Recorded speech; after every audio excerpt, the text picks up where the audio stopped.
Di video kali ini Mimin akan membawakan 3 rekomendasi anime movie dengan grafik HD, pemandangan landscape, dan cerita yang seru.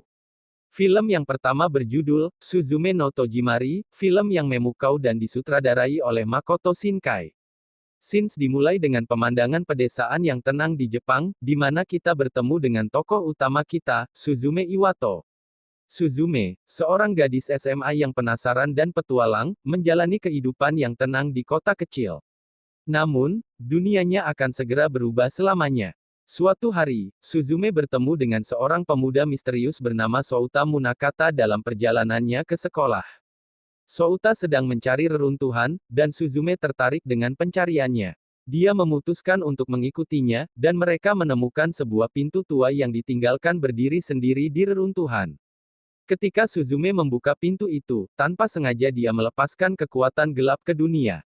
Adegan beralih ke momen dramatis saat Suzume dan Souta dihadapkan dengan makhluk seperti cacing raksasa yang muncul dari pintu. Souta mengungkapkan bahwa dia adalah seorang juru kunci, seseorang yang menutup pintu-pintu ini untuk mencegah bencana. Rasa penasaran Suzume dengan cepat berubah menjadi tekad saat dia memutuskan untuk membantu Souta dalam misinya. Suzume dan Souta memulai perjalanan melintasi Jepang untuk menemukan dan menutup pintu-pintu lain yang muncul, dan mengancam keseimbangan dunia. Perjalanan mereka membawa mereka dari pedesaan yang indah di Jepang hingga pusat kota yang ramai. Setiap pintu yang mereka temukan mengungkap lebih banyak tentang bahaya tersembunyi yang mengintai dalam bayangan. Saat Suzume dan Souta melanjutkan pencarian mereka, kita melihat sekilas pertengkaran pribadi mereka. Suzume bergumul dengan kehilangan ibunya, yang mendorong keinginannya untuk melindungi orang lain dari mengalami rasa sakit yang sama. Souta, di sisi lain, membawa beban warisan keluarganya sebagai penutup, merasa tekanan untuk memenuhi harapan mereka. Sepanjang perjalanan mereka, ikatan Suzume dan Souta semakin dalam. Interaksi mereka dipenuhi dengan momen ketegangan, humor, dan hubungan yang tulus.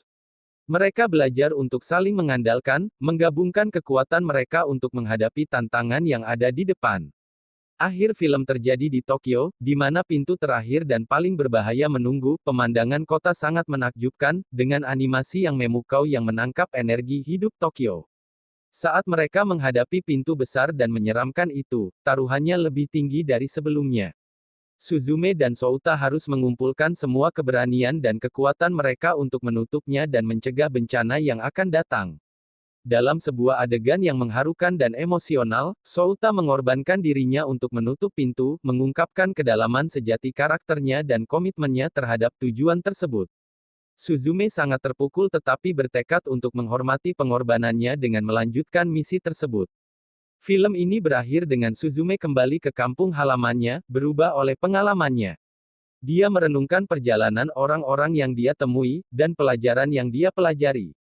Suzume telah tumbuh dari seorang gadis penasaran menjadi seorang wanita muda yang kuat dan tangguh, siap menghadapi apapun yang datang di hadapannya. Di adegan terakhir, kita melihat Suzume berdiri di tepi laut, memandang ke cakrawala. Dia memegang sebuah benda kecil dari Souta, melambangkan harapan dan kelanjutan. Langit cerah, dan masa depan, meskipun tidak pasti, dipenuhi dengan kemungkinan yang tak terbatas. Film kedua berjudul Kimi no Na wa, atau Your Name, film yang memukau disutradarai oleh Makoto Shinkai. Cerita kita dimulai dengan visual yang menakjubkan dari pedesaan dan kota di Jepang, menyoroti animasi yang memukau dalam film ini. Kita diperkenalkan dengan dua karakter utama, Mitsuha Miyamizu, seorang gadis SMA yang tinggal di kota kecil, dan Taki Tachibana, seorang anak SMA yang tinggal di Tokyo. Kehidupan mereka akan segera terhubung secara misterius. Suatu hari, Mitsuha dan Taki bangun dan menemukan diri mereka dalam tubuh satu sama lain. Bingung dan kaget, mereka berjuang untuk mencari petunjuk kehidupan masing-masing, membuat kesalahan yang lucu dan canggung. Mitsuha, sekarang dalam tubuh Taki, mencoba beradaptasi dengan kehidupan kota yang sibuk di Tokyo, sementara Taki, dalam tubuh Mitsuha, mengalami kehidupan yang tenang dan tradisional di pedesaan. Seiring pertukaran tubuh yang terus terjadi secara berkala, Mitsuha dan Taki mulai meninggalkan catatan untuk saling berkomunikasi. Mereka menetapkan aturan dan pedoman untuk meminimalkan kekacauan dan mulai memahami serta menghargai kehidupan masing-masing. Komunikasi ini mengarah pada serangkaian momen yang mengharukan dan lucu saat mereka saling membantu dengan masalah pribadi dan tantangan sehari-hari.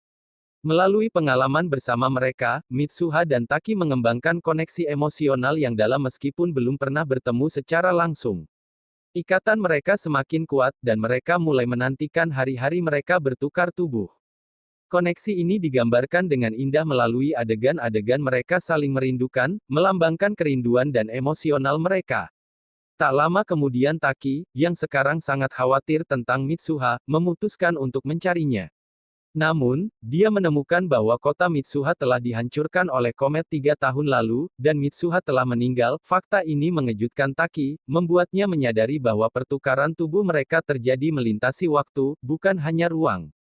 Bertekad untuk menyelamatkan Mitsuha dan kotanya, Taki mencoba untuk terhubung kembali dengannya melalui pertukaran tubuh. Dia meminum kuchikamizake, anggur beras tradisional, yang ditinggalkan oleh Mitsuha, yang memungkinkannya mengalami kenangan Mitsuha dan menemukan cara kembali ke dirinya. Taki, sekarang dalam tubuh Mitsuha, berlomba melawan waktu untuk memperingatkan penduduk desa tentang bencana yang akan datang. Dalam adegan yang tegang dan emosional, Taki dan Mitsuha akhirnya bertemu saat senja di tepi kawah yang terbentuk oleh komet. Mereka melihat satu sama lain secara langsung untuk pertama kalinya dan mencoba menulis nama mereka di tangan masing-masing untuk mengingat koneksi mereka. Namun, sebelum mereka bisa melakukannya, mereka ditarik kembali ke waktu masing-masing.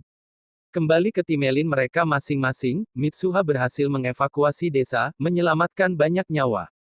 Meskipun misi berhasil, baik Taki maupun Mitsuha kehilangan ingatan mereka tentang satu sama lain, hanya menyisakan rasa kerinduan dan ketidaklengkapan yang samar.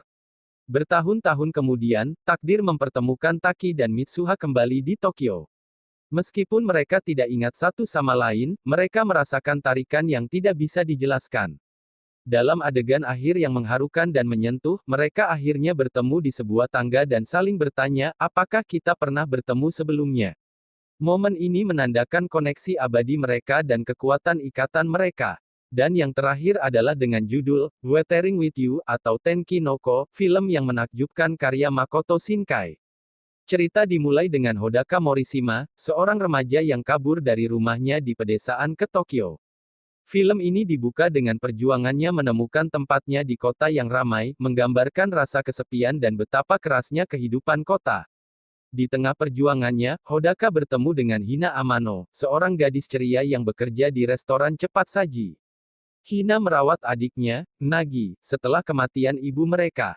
Hodaka mengetahui bahwa Hina memiliki kemampuan misterius untuk mengendalikan cuaca, terutama untuk membawa sinar matahari pada hari-hari hujan, yang menjadi pusat cerita.